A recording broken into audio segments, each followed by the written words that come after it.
देवी के अनेक स्वरूप हमारे शास्त्रों में वर्णित हैं और वो सब बिल्कुल सही है। इसमें कोई भी त्रुटियां नहीं है, गलती नहीं। पर उसकी गहनता समझने के लिए सहज में उतरना पड़ेगा, तो वाइब्रेशंस पे आप पता लगेगा। अब उसमें डिस्क्रिमिनेशन आप देखेंगे कि हर एक शक्ति के अलग वाइब्रेशंस है, पर बड़ी ये सूक्ष्म बात है। इसके लिए जितनी आपकी प्रगति होगी उतने आप समझ पाए। इसका मतलब नहीं कि अब आप उसी में लगे रहिए। मतलब ये है कि आप सिर्फ ध्यान धारणा से अपनी अगर शक्ति बढ़ाएं और अपने को उस स्तर पे उतार लें, तो आप खुद ही समझ आएंगे कि इंसान को देखते ही आप समझ आएंगे कि ये कैसा, एकदम वो ज्ञान एकदम आ जाए, क्योंकि हम ज्ञान मार्गी हैं और हमारे नसों में ज्ञान आ गया है, तो ये सब पता हो जाएगा। पर उसके लिए ध्यान करना बहुत जरूरी, और कोई इसका मार्ग नहीं है कि आप बड़े पूजन करिए, भजन करिए और ये करिए वगैरह, कुछ ध्यान करना चाहिए। और उसके साथ ही साथ इंट्रोस्पेक्शन, मैं क्यों कर रहा हूँ ऐसे, मुझे ऐसे क्यों करना है, अपने ऊपर ध्यान होना है और दूसरे को ऊपर नहीं कि वो क्यों करा, क्योंकि उसका कोई फायदा नहीं होने वाला। आप ही को अपने को ठीक कराया और दूसरे को आप भी ठीक कर सकते। तो अपने ऊपर ध्यान रखें कि मैं ऐसे क्या कर रहा हूँ, मैं ऐसे क्यों सोच रहा हूँ, मेरे दिमाग में ऐसी बातें क्यों आती है। अपनी तरफ ध्यान दें और दूसरे की तरफ प्रेम दृष्टि दीजिए, प्रेम की दृष्टि, कि मैं तो प्रेम में बैठा हूँ और अंदर मेरे क्या प्रेम हो रहा है सबके लिए। मैं सबके और प्रेम दृष्टि से देखता हूँ, मैं सबको माफ कर देता हूँ। इस तरह से दो चीज है, एक तो ध्यान और एक आत्म अवलोकन जिसे कहते हैं।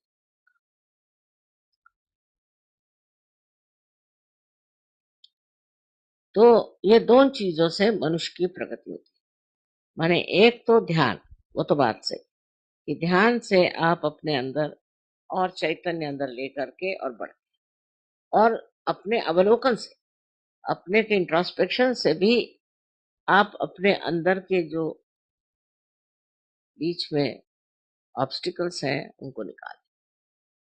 जैसे एक नदी का प्रवाह बह रहा है, अब उसके अंदर बहुत से पत्थर हैं, कुछ है, तो प्रवाह ठीक से बह नहीं सकता। अगर वो पत्थर क्या है आप देख दें और निकाल लें, तो कुंडलिनी का प्रवाह बिल्कुल बहुत जोरों में बह सकता। और वही उसके बाद यही बात है कि आप स्वयं ही इसको महसूस करेंगे, उसकी प्रचीति होगी कि आप एकदम स्वच्छ हो, अब कुछ रहा नहीं, आप एकदम स्वच्छ हो। वो चीज अंदर से आनी चाहिए। उसमें एक तरह से मैं कहती हूँ ध्यान तो आप लोग करते हैं, ये मुझे मालूम, लेकिन इंट्रोस्पेक्शन, अपने बारे में सोचना चाहिए। उसमें क्रिटिसाइज करने की जरूरत है अपने को, लेकिन उसको साक्षी भाव से देखना। और दूसरे ये कि कहाँ तक मैं प्रेम करता हूँ, कहाँ तक मैं शुद्ध हूँ, कहाँ तक मैं अहंकार से बचा हूँ। ये अगर आप देखने लग जाए तो धीरे धीरे भाग जाए। जैसे अगर कोई दुष्ट आदमी, समझ, वो आपके घर में आया, आपकी उसके ऊपर नजर पड़ी, भाग जाएगा कि नहीं। उसी प्रकार ये जो बैठे हैं घुसपैठ करने वाले, ये सब भाग जाएंगे अगर आप इंट्रोस्पेक्शन करें। पर अगर अपने अहंकार में मैं तो ठीक हूँ, मैं तो बिल्कुल ठीक हूँ, ऐसे चले, तो यही सफाई करने की जरूरत, यही निर्मलता, यही स्वच्छता अंदर आने की जरूरत है। और कुंडलिनी तो अपना कार्य कर ही नहीं, वही आपको छुड़ाएगी। नो, ये तो कोई कह नहीं सकता कि हम छुड़ाएंगे, लेकिन आपकी दृष्टि पड़ते ही वो चीज खत्म, दृष्टि पड़ते ही आपकी वो जो बातें हैं। अब किसी को है थोड़ी थोड़ी लोलुपता होती है, जैसे कि सत्ता की लोलुपता, अब दौड़ रहे हैं दौड़ रहे हैं दौड़ रहे हैं, वो सत्ता मिल गई फिर भी रुके नहीं, तो चाहते फिर और कोई सत्ता मिले, फिर उसके पीछे दौड़ रहे हैं, उसका कोई अंत नहीं होता।